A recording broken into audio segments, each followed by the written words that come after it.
ప్రభుత్వం చిత్తశుద్ధి ఉంటే మీరు పెట్టింది అక్రమ కేసు కాకపోతే వెంటనే ఈ సభలో ఈ కార్ రేసింగ్ అంశం మీద చర్చ జరపాలని మీ ద్వారా ప్రభుత్వాన్ని కోరుతా ఉన్నాం. ఒక సభ్యుడి మీద అక్రమ కేసు పెట్టినప్పుడు ఆ సభ్యుడికి చెప్పుకునే అవకాశం ఇవ్వాలి కదా సార్.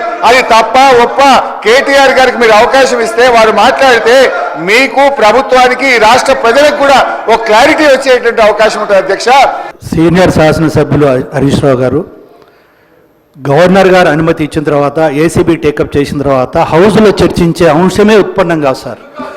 కానీ ఇష్యూను డైవర్ట్ చేయడానికి